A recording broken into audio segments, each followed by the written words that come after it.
Silakan duduk kembali. Shalom semuanya. Ini suaranya sudah sesuai dengan jumlah yang hadir belum ya? Shalom. Iya, ada yang kenceng, ada yang kurang ya. Baiklah, kita akan sama-sama belajar dari tema kita hari ini. Temanya apa ya? Disiplin rohani. Kita akan belajar dari 1 Korintus pasal yang ke-9 ayat 24 sampai ayat yang ke-27. 1 Korintus pasal yang ke-9. Sudah dapat semua? Ayat yang ke-24 sampai ayat yang ke-27 saya akan baca untuk kita. Jadi semua adik-adik, para pemuda, coba perhatikan apa yang saya baca. Demikian firman Tuhan. Tidak tahukah kamu bahwa dalam gelanggang pertandingan semua peserta turut berlari, tetapi bahwa hanya satu orang saja yang mendapat hadiah? Karena itu larilah begitu rupa sehingga kamu memperolehnya. Tiap-tiap orang yang turut mengambil bagian dalam pertandingan menguasai dirinya dalam segala hal. Mereka berbuat demikian untuk memperoleh suatu mahkota yang fana, tetapi kita untuk memperoleh suatu mahkota yang abadi. Sebab itu aku tidak berlari tanpa tujuan, dan aku bukan petinju yang sembarangan saja memukul. Tetapi aku melatih tubuhku dan menguasainya seluruhnya, supaya sesudah memberitakan Injil kepada orang lain, jangan aku sendiri ditolak. Saudara-saudara yang dikasihi oleh Tuhan, berbicara tentang disiplin, ini menjadi pergumulan hampir semua orang. Apalagi bicara untuk adik-adik, mahasiswa yang baru mulai masuk dunia kampus. Kalau dia udah mengerjakan skripsi, mungkin kedisiplinan mengerjakan skripsinya it's okay, tapi seringkali jadi lupa kedisiplinan rohaninya. Jadi lebih ke mengerjakan skripsinya dan kebutuhan rohaninya itu agak dikurangi sedemikian rupa. Biasanya begitu. Mudah-mudahan adik-adikku yang di sini nggak seperti itu ya. Semuanya punya disiplin rohani yang kuat. Ya, dari Kamus Besar Bahasa Indonesia, kata disiplin itu artinya tata tertib. Ya. Ketaatan atau kepatuhan terhadap peraturan. Itu dia disiplin. Jadi tata tertib, ketaatan atau kepatuhan terhadap semua peraturan yang ada. Itu dari Kamus Besar Bahasa Indonesia.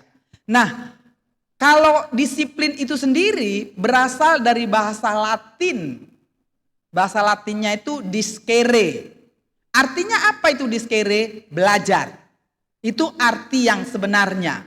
Tapi kemudian kata discere ini berkembang sedemikian rupa menjadi kata disiplina. Artinya apa? Pengajaran atau pelatihan. Nanti kita akan combine, kita satukan. Dan secara etimologis, disiplin ini berasal dari bahasa Inggris disciple. Disciple itu artinya pengikut atau murid. Ya, jadi kalau kita perhatikan dari semua penjelasan di atas tadi, berarti disiplin itu artinya adalah murid yang terus belajar dan berlatih untuk taat kepada semua peraturan yang ada. Murid yang terus belajar dan berlatih untuk taat kepada semua peraturan yang ada. Itu disiplin secara umum. Nah, kalau disiplin secara rohani itu apa? Disiplin secara rohani artinya murid yang terus belajar dan berlatih untuk taat melakukan firman Tuhan. Ya, untuk taat melakukan firman Tuhan agar apa? agar dapat bertumbuh dewasa di dalam Tuhan dan firman-Nya. Apa tadi disiplin rohani? Artinya apa? Murid yang terus belajar dan berlatih untuk taat melakukan firman Tuhan. Tujuannya apa?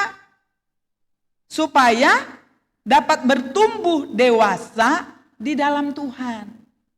Jadi nggak ada itu bertumbuh dewasa dalam Tuhan dan firman-Nya ya. Jadi nggak ada itu orang anak Tuhan yang bisa dia bertumbuh dengan sehat secara rohani kalau kedisiplinan rohaninya itu tidak sehat. Omong kosong. Ya. Jadi supaya para pemuda-pemuda ini kalau kita berdoa di mana-mana untuk pemuda, biasanya kan yang didoakan ini pemuda dan pemudi itu menjadi tiang gereja. Maksudnya apa menjadi tiang gereja? Menjadi penerus untuk melayani Tuhan di tengah-tengah jemaatnya di gereja. Yang diharapkan para pemuda-pemuda ini. Itu yang pertama. Yang kemudian kedua, pemuda-pemudi ini diharapkan untuk jadi apa? Untuk menjadi penerus bangsa dan negara ini. Jadi kalau tidak dimulai dengan kedisiplinan rohani yang sehat, jangan nyesal kemudian ya. Kalau ke depan nanti gak bisa dipakai dan gak bisa jadi apa-apa. Jadi kalau ditanya, ibu bisa sampai seperti ini pun, kalau tidak punya kedisiplinan rohani yang sehat dan kuat sampai pada detik ini, tidak mungkin bisa seperti ini. Untuk bisa tetap setia, mengikut Tuhan dan melayani Tuhan dari sejak menerima Tuhan Yesus tahun 81. Coba hitung itu tahun 81 sampai hari ini udah berapa tahun ya? Mana ini matematika? Cuman gitu doang. Lama kali. 43 tahun. Ya. Jadi tidak mudah untuk bisa bertahan melayani Tuhan sampai kepada 43 tahun. Karena doanya tentu sampai Tuhan Yesus memanggil. Pulang ke rumahnya sebagai pemilik sejati. Kan gitu. Yakin gak sih pemilik sejati kita Tuhan Yesus? Betul. Kalau pemilik sejati kita Tuhan Yesus harusnya dari sejak memutuskan untuk mengikuti Yesus. Ya memang dari titik itulah dimulai kehidupan kedisiplinan itu. Jadi para pemuda, disiplin rohani itu membutuhkan komitmen.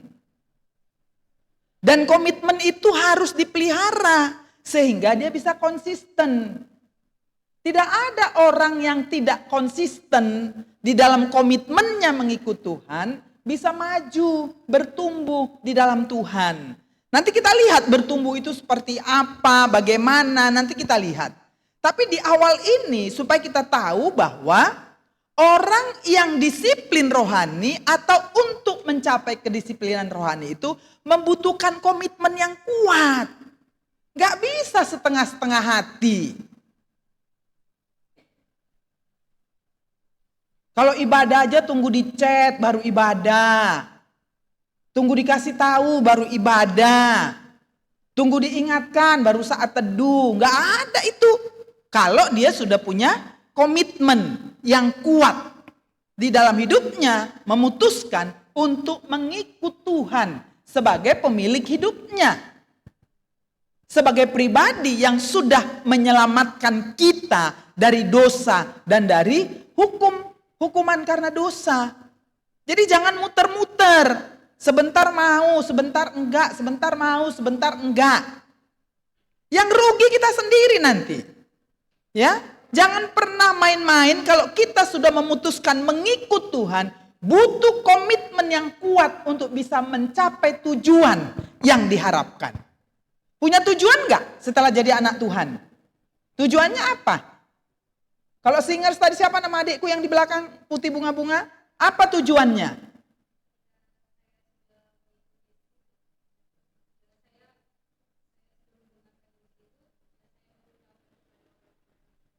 Oke, komitmennya setelah menerima Injil, Injil itu harus disampaikan kepada orang lain. Bisa nggak itu terpelihara dengan baik kalau tidak kita punya kedisiplinan rohani? Ada begitu banyak yang tadinya awalnya luar biasa menggebu-gebu, punya komitmen rohani yang luar biasa, tapi pada akhirnya nggak kelihatan lagi jejaknya. Dunia terlalu menggoda dengan segala tawaran-tawaran, kemanisan, kenikmatan yang akan menjerumuskan kita masuk ke dalam penderitaan yang lebih jauh. Sudah kehilangan persekutuan dengan Tuhan, kita pun tidak punya masa depan. Jadi saudara-saudara yang dikasih oleh Tuhan, itu pun tidak otomatis. Kalau misalnya tadi sudah dikatakan setelah menikmati keselamatan, rindu untuk memberitakan, itu tidak otomatis kemudian terjadi begitu terus. Gak ada itu yang seperti itu. Tapi harus belajar, harus terus berlatih, terus menerus. Jadi bukan berlatihnya seminggu ini, 2 minggu ini, sebulan ini. Bulan depan, 3 bulan lagi, 6 bulan lagi, 1 tahun lagi. Makanya kalau udah jadi anak-anak Tuhan, jangan cari komunitas orang yang tidak di dalam Tuhan. Ingat itu. Kalau sudah di dalam Tuhan, jangan cari pertemanan orang yang tidak di dalam Tuhan. Kalau kamu mau berteman dengan orang yang tidak di dalam Tuhan, kuat dulu, siap dulu, matang dulu secara rohani. Supaya kita bisa membawa mereka kemudian. Kalau kita masih kayak gini, sok-sokan ikut bergaul sama mereka, ya udah pasti kita yang tertarik ke sana. Ya? Jadi carilah komunitas. Kok kita kadang-kadang komunitas persekutuan anak-anak Tuhan pun, udahlah males aku. Ya? Lebih prioritas yang mana ini sekarang? Jadi kalau kita lebih memilih kepada komunitas orang, pergaulan dengan orang yang masih dalam kegelapan, adik-adik nggak mungkin. Saya aja waktu masih belum pensiun lah ya. Ya puji Tuhannya dekat sama dokter-dokter di puskesmas. Saya kan pegawai puskesmas ya. Jadi dokter-dokterku ini kalau udah capek, Kak Betty, ayolah kita ke karaoke. Nah, mulailah ya. Kan gak apa-apa, mereka udah tahu Kak Betty itu siapa. Kan gak apa-apa lah Kak, kan cuma nyanyi-nyanyinya kita di situ. Kawanilah kami. Nah, bahasa kawanilah kami nih ya. Karena orang yang termasuk dipercaya. Terus saya bilang, kemana saja kalian mau ajak saya, oke. Tapi kalau ke karaoke, saya gak siap ke sana. Kenapa Kak Betty? Ayolah, ayolah.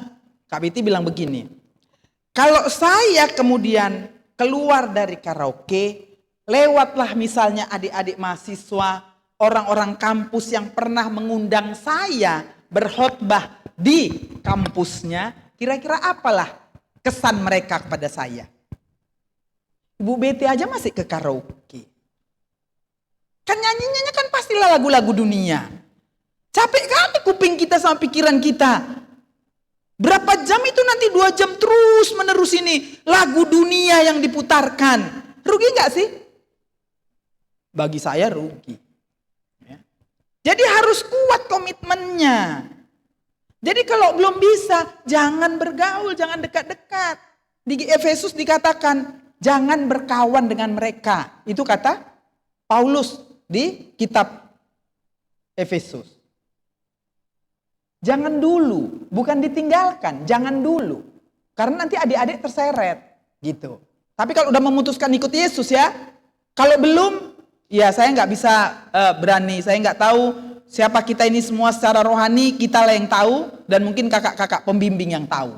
Jadi artinya kita harus terus belajar, berlatih, meningkatkan kualitas pertumbuhan rohani kita yang berdampak pada perubahan-perubahan karakter.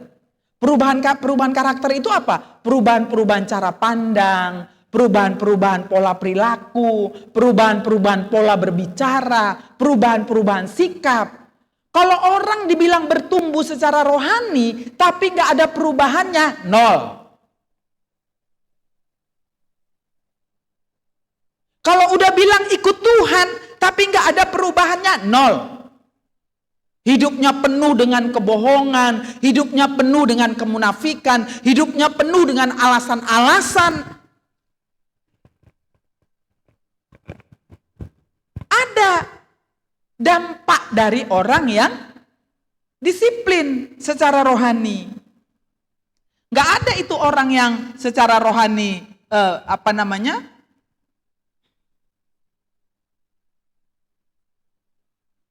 secara rohani bertumbuh, tapi dia nggak kelihatan buahnya, nggak ada itu. Nah, tentang kedisiplinan kita masuk ke bagian firman Tuhan ini. Jadi secara umum udah tahu ya kira-kira ya kesimpulan disiplin rohani itu apa ya?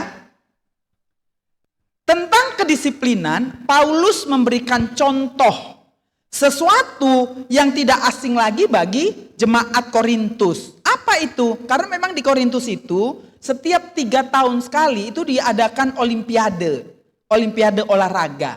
Jadi supaya jemaat di Korintus itu lebih mudah memahami apa yang disampaikan oleh Paulus, maka dia ambil contoh olahragawan. Agar tidak sulit. Artinya kan jemaat di Korintus itu sudah setiap 3 tahun sekali itu kan udah menyaksikan, oh rupanya olahragawan yang mendapat juara itu adalah olahragawan yang gigih. Kan gitu ya? Atlet yang gigih, atlet yang fokus, atlet yang disiplin. Jadi mereka nggak susah menangkap apa yang disampaikan oleh Paulus. Karena kalau atlet dia tidak disiplin latihannya, saya nggak tahu pernah nggak adik-adik mendengar ya, itu para pemain badminton juara-juara dunia itu, mereka itu latihan bisa 3-4 kali satu hari. Sekali latihan itu bisa 2-3 jam. Dan mereka tidak boleh keluar asrama. Makanannya harus makanan yang pudingnya yang sesuai dengan kekuatan yang diharapkan supaya dia bisa mencapai kemenangan. Istirahatnya pun harus cukup. Jadi nggak ada itu seperti kita main HP 3 jam, 4 jam. Bingung juga saya ya. Kalau orang main HP sampai 3 jam, apa sih yang dibuka-buka itu kira-kira?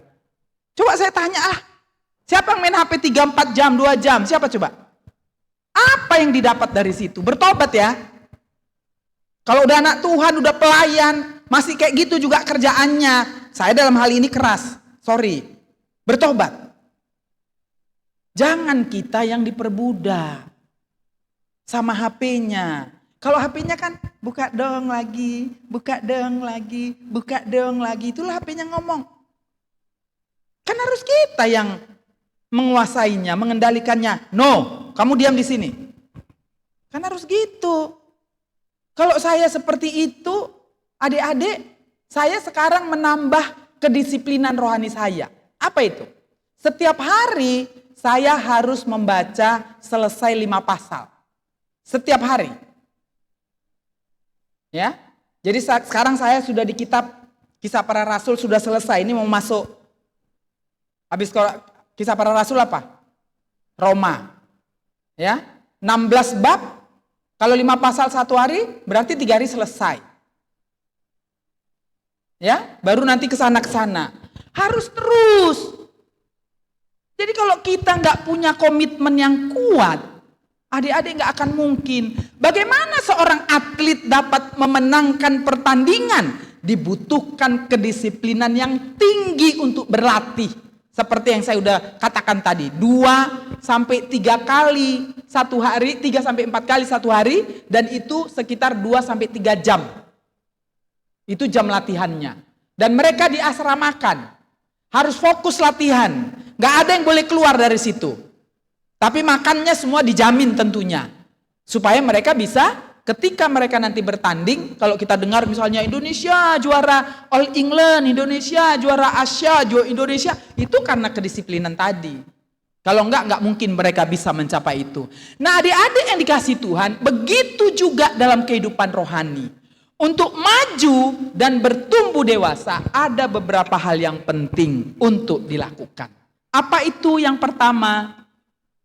Ayat 24. Tidak tahukah kamu bahwa dalam gelanggang pertandingan semua peserta turut berlari, tetapi bahwa hanya 1 orang saja yang mendapat hadiah?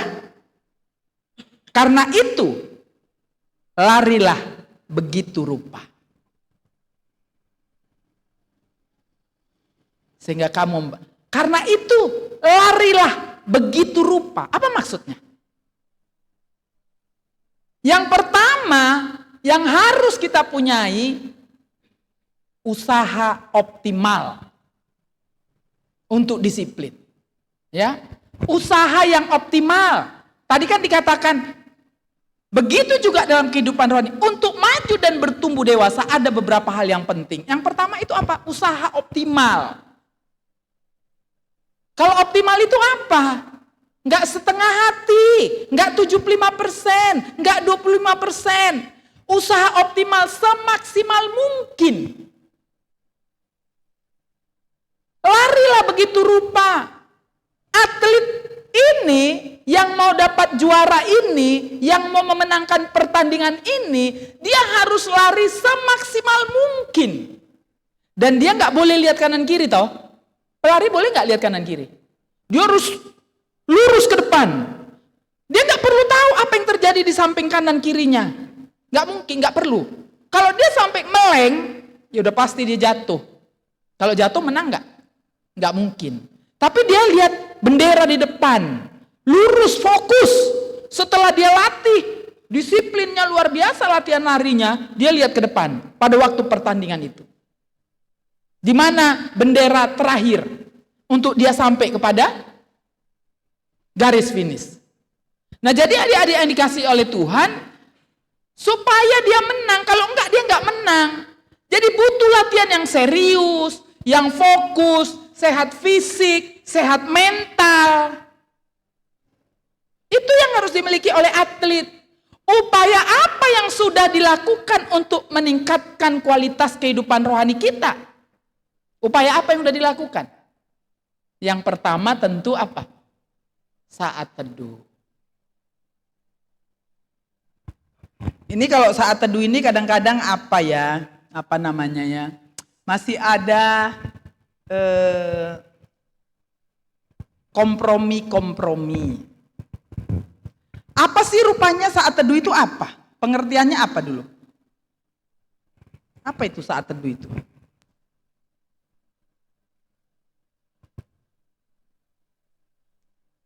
Saat teduh itu pengertiannya menghususkan waktu, menghususkan diri, menghususkan waktu untuk Tuhan setiap hari. Menghususkan. Kalau menghususkan berarti dari malam pun udah direncanakan supaya besok jangan bangun telat. Kalau main HP sampai jam 2 bisa bangun pagi. Bohong. Ya. Jadi adik-adik pun misalnya kami saat teduh kok sama keluarga, udah dewasa sekarang kan? Udah dewasa ya? Selain sama keluarga harus ada saat teduh pribadi. Ya? Ini semua udah mahasiswa kan? Udah. Yang semester awal siapa ini? Ada Bram. Ada lagi? Baru semester masuk yang kemarin, ada adikku 2 di sana. Ya sayangnya, harus belajar. Kita harus menghususkan diri. Bangun pagi setiap pagi, khususkanlah dirimu, waktumu untuk duduk di kaki Tuhan. Jangan bangun pagi-pagi yang diambil pun udah HP. Ya. Kadang-kadang ya dari satu sisi kita butuh HP ya. Karena apalagi mahasiswa bisa juga banyak tugas, cari informasi dari dalamnya kan gitu ya. Tapi jangan juga kemudian melenceng. Akhirnya bukan cari tugasnya di situ. Cari yang lain. Apalagi di gereja. Saya ingatkan ya ini sekarang semua ya. Jangan ada yang buka HP di gereja. Usahakan bawa Alkitab cetak. Supaya tidak ada kesempatan. Kalau udah buka Alkitab pas pendetanya kita berkhotbah dari 1 Korintus 9 ayat 24 sampai 27. Ya. Diikuti, dibuka. Setelah itu apa yang dibuka?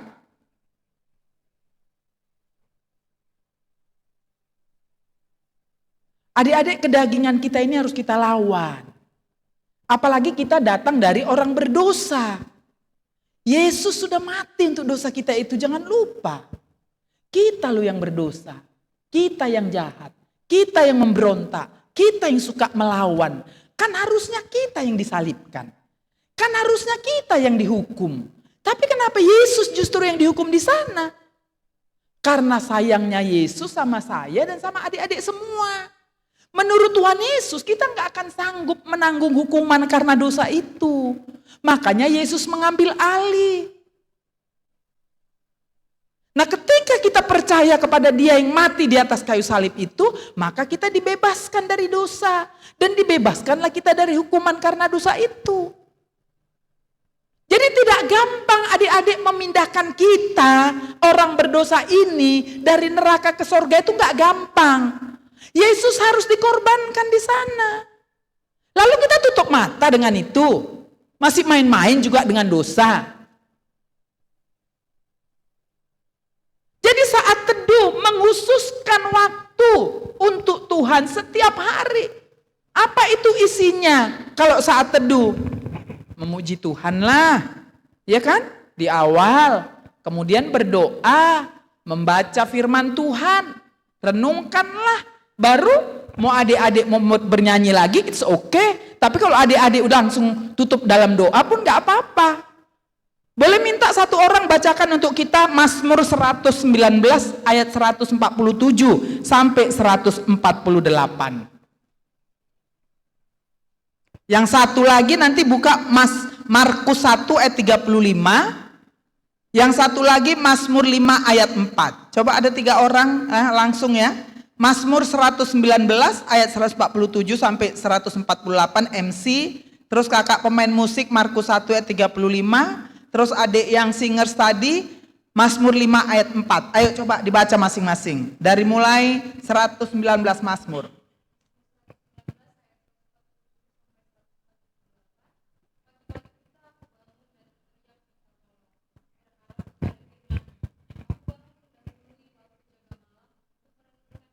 Markus 1.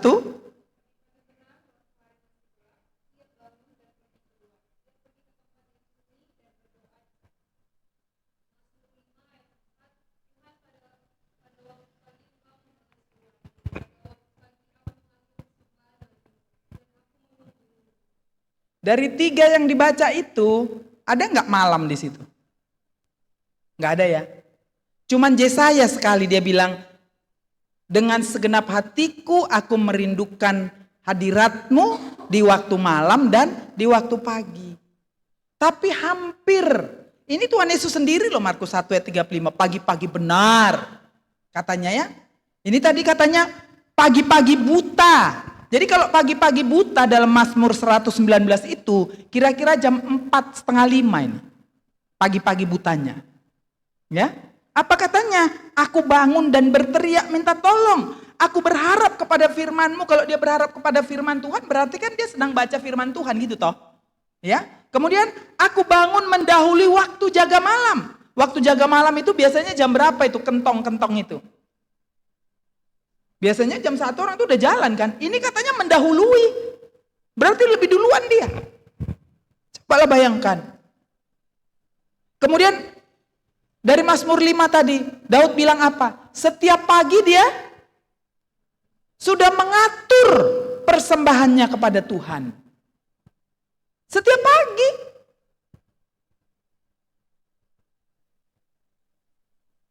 Jadi mulailah menghususkan, itulah pengertian saat teduh, menghususkan waktu untuk Tuhan setiap hari. Janganlah udah 10 kali, 20 kali, 30 kali kita dengar lewat begitu saja. Ya kan?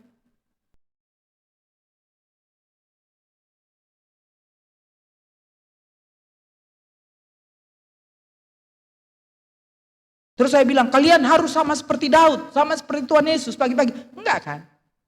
Bisa kok 5:30. Ya? Jam 6. Kenapa dikatakan pagi-pagi benar? Dulu udah ada HP belum?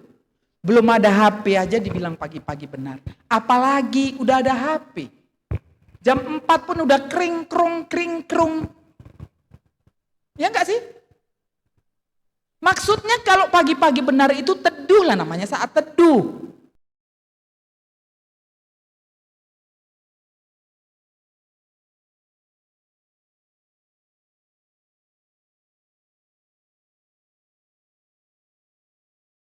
Pendengaran kita, dia mau berbicara kepada kita, dia mau mengingatkan kita, dia mau mengajari kita. Kitanya sekarang yang di mana?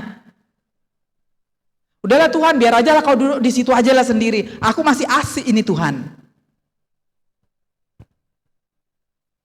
Jadi kalau tadi yang pertama tujuannya membangun komunikasi, yang kedua dari Yesaya 50 ayat 4b ini, kita itu harus merespon panggilannya. Dari dia sudah duduk. Bram, aku mau bicara samamu. Ya, yang ketiga apa? Tujuannya apa? Supaya kita bertumbuh dalam pengenalan yang benar akan siapakah Kristus dan firman-Nya.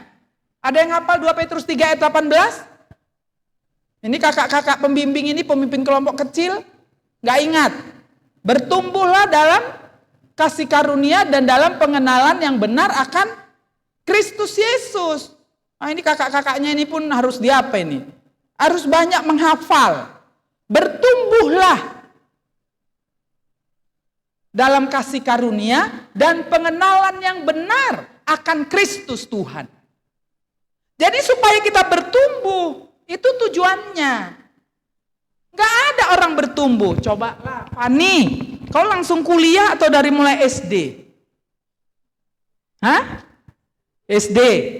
Habis SD langsung kelas 6. Jadi kelas 1, kelas 2, 3, 4 baru SMP 1, 2, 3 SMA baru masuk kuliah gitu ya nak? Ya iyalah. Ya, belajar dulu dia di kelasnya. Pelajaran matematika dari mulai yang nggak tahu 1 tambah 1.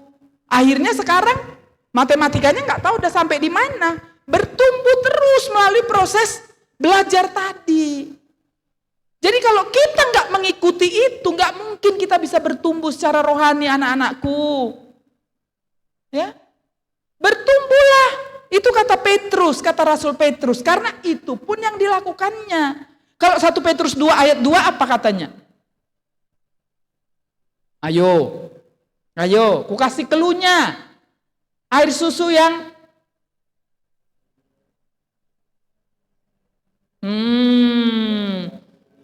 ini PKK ngajarin anak muridnya kayak mana ini? Yang selalu rindu akan air susu yang rohani. Apa itu air susu yang rohani? Nih, kalau bayi baru lahir, dia rindu nggak asinya, asi ibunya? Iya kan? Dan kita ini dibesarkan sehat seperti ini karena asi juga, gitu. Kita pun gitu secara rohani, nggak susah-susah memikirkannya gitu. Supaya kita bertumbuh, kita harus selalu setiap hari rindu akan air susu yang murni dan yang rohani. Apa itu ini? Supaya kita bisa bertumbuh tadi. Kalau nggak mungkin.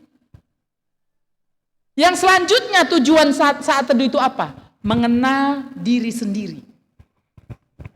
Siapa yang sudah cukup mengenal dirinya sekarang?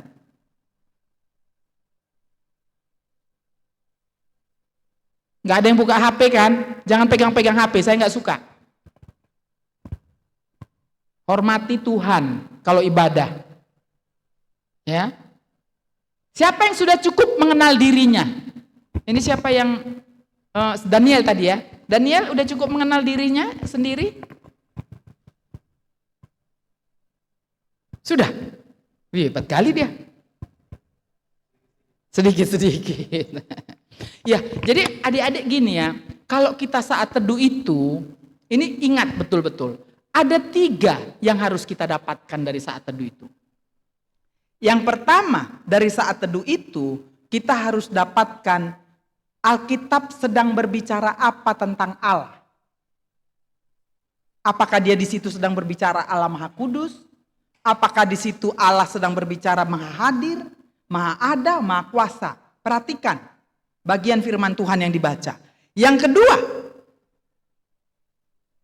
kita harus tahu Alkitab sedang bicara apa tentang diri kita. melalui renungan yang kita baca tadi. Jadi Alkitab sedang berbicara apa tentang Allah dan Alkitab sedang berbicara apa tentang diri kita. Yang ketiga, Alkitab sedang berbicara apa untuk apa yang harus kita lakukan. Ya, jadi Alkitab sedang berbicara apa? Betty, kau harus melakukan ini. Misalnya di situ berbicara tentang ketaatan. Berbicara tentang dosa. Selidikilah dosa apa yang kita lakukan. Jadi kalau belum dapat yang tiga ini, jangan lepaskan Alkitabmu. Saya selalu ingatkan itu. Jangan lepaskan Alkitabmu. Jangan selesai saat teduhnya kalau tiga-tiga ini kamu belum dapat. Jadi bukan baca bla bla bla bla selesai, bukan. Ya, itulah dia tujuan. Mengerti apa yang Tuhan kehendaki, sama seperti Daud tadi. Setiap pagi dia apa? Membawa persembahan bagi Tuhan. Dia tahu apa yang harus dilakukan. Jadi supaya kita tahu kemudian, oh saya sudah sampai tahapan ini. Oh saya sudah menang dalam hal ini. Ada murid saya, ibu-ibu. Ya. Jadi sebenarnya dari penggalian firman Tuhan itu, dia sudah merasa sudah merasa tertegur. Tapi dia nggak mau jujur di situ. Cuman dia bilang, Kak, 2 minggu ini aku susah kali tidur. Biasanya aku jam 3 itu karena tidurnya jam 9 malam, jam 3 itu aku udah terbangun. Jadi karena aku terbangun, aku langsung saat teduh dan berdoa di situ. Nanti jam 6 baru saat teduh sama suaminya. Tapi 2 minggu ini nggak bisa, Kak. Aku selalu terlambat bangun dan nggak pernah lagi kunikmati saat teduh jam 3. Lalu kutanya, kenapa? Lama-lama dia jujur. Kenapa? Dia lagi dipengaruhi dengan belanja online. Dia lihatlah orang jualan. Kreng-kreng, ditunggu, jualan-jualan, ditunggu, ditengok. Nggak tahu jamnya udah sampai jam 1. Tidur jam 1 bisa bangun jam 3. Kan nggak mungkin kan? Terus saya cuma tanya di kelompok itu. Mau dilanjutkan? Enggak, Kak. Aku bertobat. Minta ampun aku sama Tuhan. Sampai hari ini enggak. Jadi harus ada gitu. Kalau kita sedikit lagi, buka lagi. Kapan majunya? Yang kedua. Tadi yang pertama apa? Upaya optimal. Ya. Yang kedua, dari ayat 25 dan 27a. Saya baca ayat 25 ya. Tiap-tiap orang yang turut mengambil bagian dalam pertandingan menguasai dirinya dalam segala hal. Mereka berbuat demikian untuk memperoleh suatu mahkota yang fana, tetapi kita untuk memperoleh suatu mahkota yang abadi. Ayat 27a. Tetapi aku melatih tubuhku dan menguasainya seluruhnya. Apa yang kedua? Supaya kita bisa bertumbuh secara rohani di dalam kedisiplinan kita. Menguasai diri dalam segala hal. Ya. Jadi kita harus melatih diri untuk melakukan apa yang benar. Bukan melatih diri melakukan apa yang tidak benar. Jadi segala sesuatu yang menghambat pertumbuhan rohani kita harus bisa dikendalikan sedemikian rupa. Apa itu yang bisa menghambat? Apa yang bisa menghambat pertumbuhan rohani kita? Nomor 1 sekali lagi, gadget. Itu luar biasa. Meskipun adik-adik bisa memberikan pembelaan dan saya juga setuju kalau itu pun gadget itu bisa membantu adik-adik kuliah atau belajar. Tapi ingat, jangan adik-adik dikendalikan oleh gadget. Itu yang menghalangi kita. Waktu doa kita pun berkurang. Waktu ibadah pun udahlah aku lagi malas. Kadang-kadang aku capek otak Kak Betty nih. Ya. Iya, kalau lihat murid-murid Kak Betty gitu, aduh capek kali. Kadang-kadang Kak Betty jadi nangis sama Tuhan. Tuhan, mau kayak mana lagi ya? Udah kasih waktu, kasih tenaga. Kadang-kadang gak istirahat. Kak Betty tuh bisa 1 hari 3 kelompok loh. Jadi bukan gampang, mempersiapkan itu gak gampang. Jadi adik-adik PKK jangan ada pemimpin kelompok kecil yang memimpin kelompok nggak belajar dulu ya.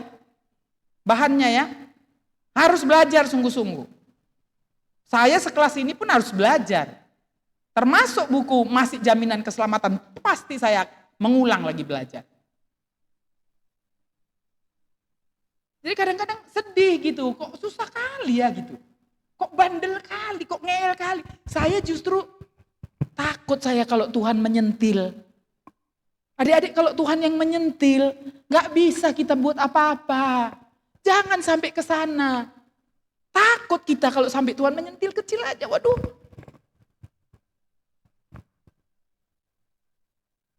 Tuhan tuh sayang kali sama kita. Sayang kali. Dia pengen kita anak-anaknya ini maju. Bukan hanya maju secara rohani, tapi maju juga di dalam pendidikan. Maju juga nanti di dalam setelah selesai pendidikan untuk bisa mendapatkan pekerjaan yang baik. Itu Tuhan rancang sedemikian rupa. Tapi kan yang Tuhan mintakan kita dulu kan, carilah dahulu kerajaan Allah dan kebenarannya. Baru semua ditambahkan. Jangan yang tambah-tambah ini kita minta duluan. Persyaratannya gak kita penuhi, gak akan dapat. Ya, adik-adik ya. Semua hal yang menghambat, gadget tadi bilang, udah itu malas. Waduh, penyakit malas ini luar biasa lah. Bertobatlah ya. Mau gak sih bertobat? Bertobatlah ya. Janganlah lagi malas. Ingatlah pengorbanan Tuhan Yesus. Ya. Begitu besar, begitu dalam, begitu dahsyat. Bayangkan loh adik-adik, dia yang diludahi, dia yang diolok-olok, dia yang dipukul kepalanya, dia yang dicambuk sampai 39 kali, urat-uratnya di punggungnya itu sampai semua sudah hancur. Ya, ditusuk lagi lambungnya, dikasih lagi mahkota duri, semua darah sampai tercurah semuanya. Karena saya dan saudara, kenapa itu enggak kita lihat? Dia memberikan kita kenikmatan. Nanti supaya kita nggak di neraka. Tapi di dunia ini pun kita dikasih kenikmatan kalau kita disiplin secara rohani. Mau bertumbuh dengan benar dalam kehidupan rohani kita. Ayolah bertobat, tinggalkan kemalasanmu apapun alasannya. Yang ketiga apa? Tadi gadget malas, bermain atau main-main berlebihan. Adik-adik, saya nggak tahu ya kalian mengikuti perkembangan informasi atau enggak. Kak Betty itu kalau hari Senin itu berdoa untuk anak-anak. Selasa itu siswa remaja. Rabu itu pemuda mahasiswa. Kamis itu untuk semua para pelayan, keluarga besar PDPA dan gereja. Jumat itu untuk para pekerja. Jumat itu para pekerja, gereja, dan pemerintah. Sabtu itu berdoa untuk yayasan ini. Ya, kalau saya udah berdoa untuk Rabu, pemuda mahasiswa, tentu saya mencoba mencari informasi apa sekarang yang terjadi. Begitu juga dengan remaja. Adik-adik dengar nggak panti asuhan yang di Bogor itu? 38 orang loh yang sudah ketahuan disodomi.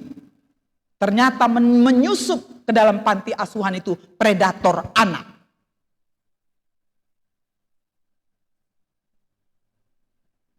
Ada lagi di apa itu namanya? Kalau tempat belajar yang ngaji-ngaji itu apa? Pesantren. Bapak sama anak memperkosa anak pesantrennya. Akhirnya waktu dibawa pengadilan, gak tahu ya bapaknya itu mungkin karena ketakutan atau apa, tapi waktu Tuhan juga lah ya. Udah mati bapaknya itu. Sebelum diadili. Mengerikan. Ya. Jadi makanya saya bilang tadi, kalau belum bisa jangan bergaul dengan orang-orang yang di luar komunitas orang-orang percaya. Mengerikan di luar sana. Akan banyak kali tawaran-tawaran yang manis. Ingat jangan sampai hancur masa depanmu.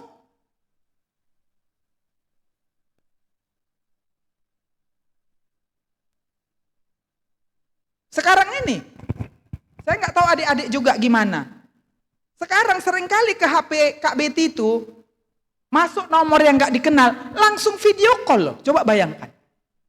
Iya langsung video call gitu. Coba bayangkan itu mengerikan. Ya pastilah kita dikasih Tuhan hikmat langsung diblokir. Tapi hampir, kalau bulan lalu hampir seminggu 2 kali. Coba bayangkan, udah nggak kenal, namanya nggak ada, langsung pula itu video call. Bukankah itu orang-orang jahat? Dek, kanan kirimu, depan belakangmu belum tentu. Saya senang ya, coba adik-adik saya ambil ini khotbah. Saya khotbahkan waktu di Polmed USU. Satu ayat aja. Di Mazmur 28 ayat 3 katanya gini, ini kata Daud. Janganlah menyeret aku bersama-sama dengan orang fasik ataupun dengan orang yang melakukan kejahatan. Ini dia ya, yang ramah dengan teman-temannya tetapi yang hatinya penuh kejahatan. Jadi jangan percaya kepada keramah tamahannya.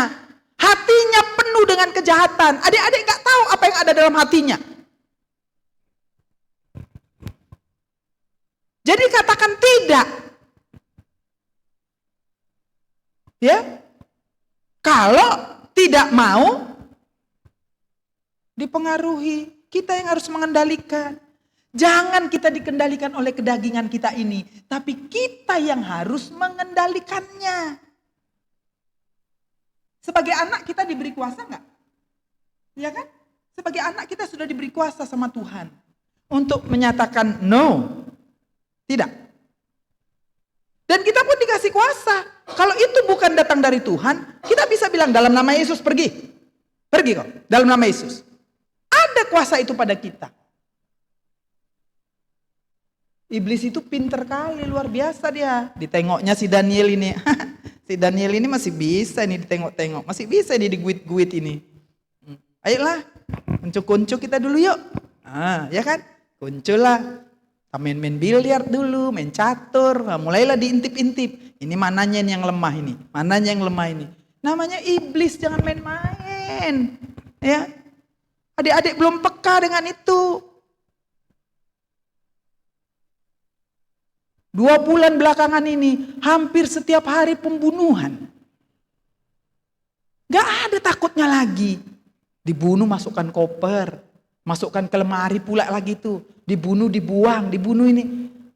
Itu kenapa sih? Kalau kita tidak bertumbuh secara rohani, kita akan mudah untuk ditipu oleh si iblis. Nikmat itu loh. Mulai kan? Apalagi kita dibawa dulu ke kafe, ngobrol ini itu dan yang lain-lain. Adik-adik ingat, ada tujuan yang harus kita capai. Tujuannya tadi apa? Memiliki kehidupan rohani yang disiplin. Itu tadi kan tema kita kan. Supaya bisa bertumbuh. Ingat tujuannya. Jadi kita harus bisa menguasai diri kita. Ya. Dikatakan latihlah dirimu beribadah. 1 Timotius 4 ayat 7b sampai ayat 8. Kalau dalam Ibrani 10 ayat 25 katanya janganlah tinggalkan pertemuan-pertemuan ibadahmu. Jangan tinggalkan. Latihlah dirimu beribadah. Latihan badani terbatas gunanya. Tapi latihan rohani apa katanya?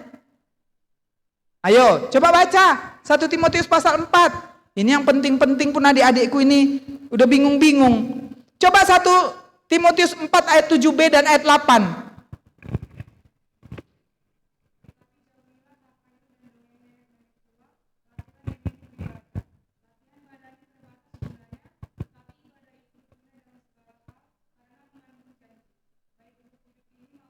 Iya, untuk hidup ini dan untuk hidup yang akan datang. Siapa yang punya seperti itu? Kalau enggak Tuhan Yesus kita itu? Enggak ada. Cuman Tuhan Yesus kita itu. Untuk janji-janji Tuhan untuk hidup ini. Apa janjinya? Janji Tuhan untuk hidup ini. Yang paling kita butuhkan. Ya, Yeremia 29 ayat 11 apa katanya? Aku mengetahui rancangan-rancangan apa yang ada padaku tentang kamu. Yaitu rancangan masa depan yang penuh harapan, bukan rancangan kecelakaan. Jadi aku tahu rancangan-rancangan apa yang ada padaku tentang Daniel. Jadi Tuhan tahu rancangan-rancangan apa yang ada dalam hati Tuhan itu dalam diri tentang Daniel. Bukan rancangan kecelakaan, tapi rancangan masa depan yang penuh harapan. Itulah yang dijanjikannya. Kalau kayak gitu kenapa kita nggak belajar setia mengikut dia? Rancangan masa depan yang penuh harapan. Tapi nggak juga gini ya. Udahlah diam aja berdoa, udah. Kan Tuhan punya rancangan. Nggak begitu juga. Ya kan? Dikasih hikmat. Kalau kuliah belajarlah dengan baik. Saya jujur ya dari dulu ya. Saya nggak suka sebetulnya kalau anak-anak Tuhan itu nilainya cuman B. Ya, saya nggak suka itu. Anak Tuhan itu paling nggak nilainya A. Saya ada MTH 1 kalau nggak salah saya. Nilainya B+ saja udah nangis-nangis saya. Kok bisa ini Tuhan dikasih B+? Di mana salah saya ini? Anak Tuhan itu pasti pinter harusnya. Kalau dia disiplin. Kan gitu kan? Salah ibu itu? Salah Kak Betinya? Enggak kan? Iya, enggak ada itu anak Tuhan yang ya BODOH itu enggak ada. Saya enggak bilang ya. Enggak ada. Tapi kalau kita di posisi itu ada yang salah di situ. Ya, kalau adik-adik mau apa tanya Kak Beti nanti. Jadi artinya kita harus melatih diri kita beribadah. Ibadah pemuda kah? Ibadah minggu raya kah? Ibadah minggu, ya, pemuritan. Siapa yang belum pemuritan di sini? Ini Bram ini belum pemuritan ini Kak. Catat dulu Kak, biar ikut dia pemuritan Kak. Nggak ada yang bisa bertumbuh kalau nggak lewat kelas pemuritan. Percaya adik-adik. Kalau bisa bertumbuh tanpa pemuritan, potong kuping saya. Yakin seyakin-yakinnya. Jadi kalau Tuhan Yesus kasih metode pemuritan, itu kan harus dicontoh, harus diteladani. Udah 3 tahun aja, 3 tahun lebih aja 12 murid mengikuti Tuhan, dimuridkan, masih ada juga yang gagal. Nah, itulah. 3 tahun lebih loh dimuridkan. Ya, masih ada juga yang gagal. Yang ketiga, sedikit lagi ya, ayat 26 sampai ayat 27. Ayat 26, sebab itu aku tidak berlari tanpa tujuan dan aku bukan petinju yang sembarangan saja memukul. Tetapi aku melatih tubuhku dan menguasainya seluruhnya. Supaya sesudah memberitakan Injil kepada orang lain, jangan aku sendiri ditolak. Dikatakan apa? Tetapi aku melatih tubuhku dan menguasainya seluruhnya. Ada tekad untuk mencapai tujuan itu. Ada tekad untuk mencapai supaya nanti saya menjadi pribadi yang punya disiplin rohani yang sehat. Harus ada tekad dari dalam diri kita masing-masing. Jangan lagi kata kakak pembimbingku, kata kakak kelompokku, bukan. Tapi firman Tuhan. Contohlah ini, Rasul Paulus ini. Apa katanya? Tetapi aku, dia katakan, sebab itu aku tidak berlari tanpa tujuan. Aku bukan petinju yang sembarangan saja memukul. Tetapi aku melatih tubuhku dan menguasainya seluruhnya. Supaya apa katanya di sini? Supaya dia jangan hanya memberitakan Injil, tapi perilakunya nggak benar. Supaya dia jangan hanya menjadi MC di sini, ya, nyanyi, inilah rinduku. Di luar dia bergaulnya tak kayak mana-mana. Jadi kita pun harus punya tekad. Paulus dibilang aku berjuang, aku berupaya untuk menguasai seluruhnya. Supaya kalau saya pun melayani Tuhan, kesaksian hidupku juga mendukung itu. Gitu loh. Orang tidak tersandung karena saya. Janganlah kita di sini memuji-muji Tuhan. Di rumah kalau disuruh mama cuci piring, aduh ma, tunggu ya ma. Gak usah cuci piring, disuruh bangun. Kalau yang tinggal sama orang tuanya. Masuk kuliah jam 8, setengah 8 masih tidur. Coba bayangkan. Stres awak. Jam 9 kami gereja masuk. Jam setengah 9 masih tidur. Kapan mandinya? Kapan sarapannya? Kapan jalannya dari rumahnya ke gereja? Aduh Tuhan. Sakit nggak? Sakit. Ya. Jadi kalau udah tahu kayak ginilah mau PAP, ya kan? Masuk jam 5. Adik-adik, Gak usah kayak tadi agak terlambat. 4:30 kalau rumahnya yang dekat udah berangkat. Artinya usahakanlah jam 5 kurang 10 sudah ada di sini. Supaya tidak ada yang lewat. Bisa salaman dulu, say hello dulu, ya kan? Apa kabar? Begini. Kita kalau dapat sentuhan aja dari teman kita pun. Kalau misalnya ada masalah, udah ada sesuatu yang menguatkan. Aduh, aku punya teman di sini yang peduli dengan aku. Gitu. Oh, ininya rupanya komunitasku, bukan di luar sana. Jadi jangan jam 5 masuknya mulainya jam 5 kurang 5 baru kemas-kemas. Aduh.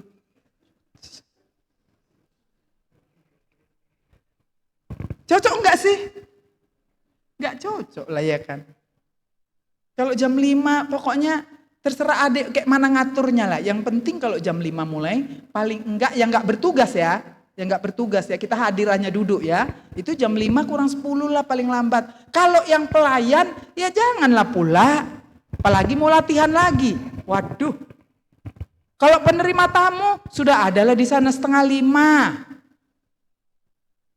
Jangan pula udah datang temennya, tamunya, penerima tamunya belum ada. Bisa kan? Itu bagian dari disiplin tadi. Dari mulai yang kecil-kecil aja. Dari mulai yang kecil-kecil. Cocok Daniel? Ada yang salah? Enggak ada.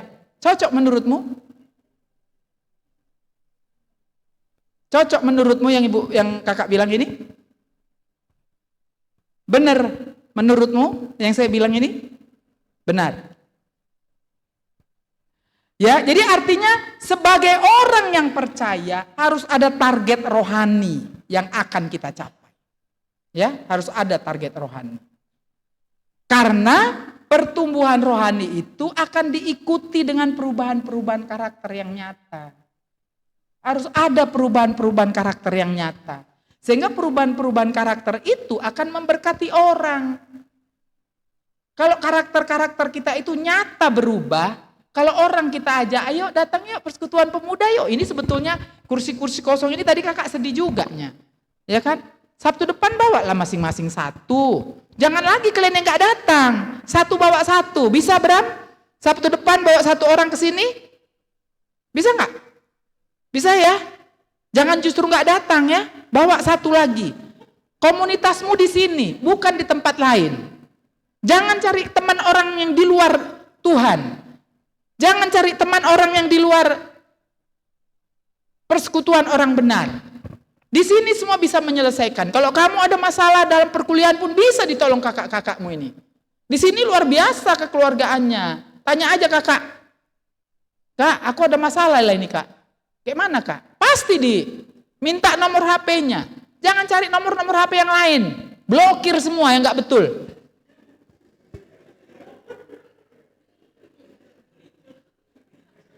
Ya kalau itu menghambat pertumbuhanmu tuh apa itu nomor HP di situ?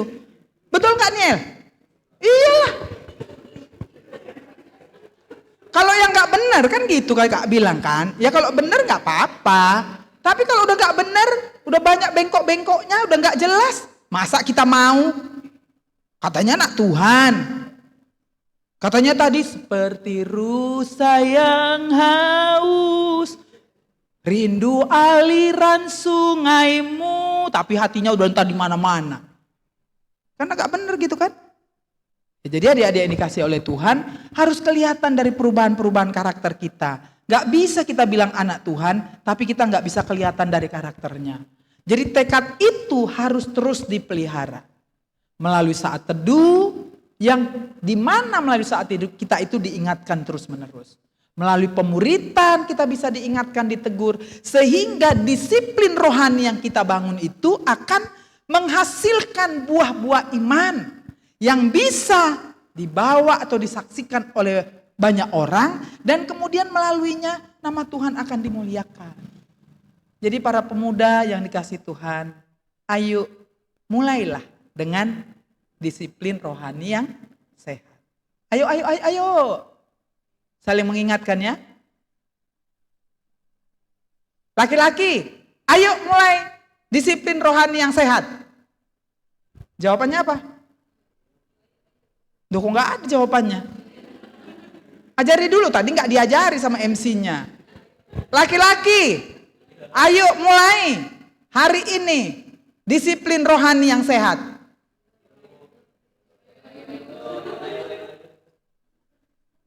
Perempuan, mulai hari ini, ayo mulailah dengan disiplin rohani yang sehat. Wah, lebih semangat perempuan dari laki-laki, bah. Ya, jadi adik-adik yang dikasih oleh Tuhan, ya, supaya kita semuanya maju. Ya, kalau adik-adik pengen ngobrol sama Kak Betty pun boleh. Janji waktunya kapan. Ngobrol-ngobrol nggak usah langsung firman Tuhan, Kak. Aku punya temen begini-begini, boleh. Nggak apa-apa. Ya, inilah gunanya ada persekutuan kita pemuda di sini. Ya, mari Tuhan memberkati kita semua, kita berdoa. Bapa di sorga, dalam nama Tuhan Yesus kami sungguh bersyukur untuk firman Tuhan sore malam hari ini mengingatkan kami. Anak-anak-Mu, para pemuda di sini Tuhan, Kau yang melihat mereka, Kau yang mengenal mereka, sejauh mana kesungguhan mereka untuk belajar mencintai Engkau dan mencintai firman-Mu. Hanya dia dan Engkau yang tahu Tuhan. Tapi mulai hari ini dengan firman-Mu yang sudah melawat dan berbicara kepada kami, bangkitkanlah semangat kami Tuhan Yesus, supaya para pemuda-pemudi YPDPA ini punya disiplin rohani yang sehat dan yang kuat. Ke depan mereka bisa bertumbuh dalam pengenalan yang benar akan siapakah Kristus bagi mereka. Terima kasih Tuhan Yesus, dimuliakanlah Engkau, haleluya, amin.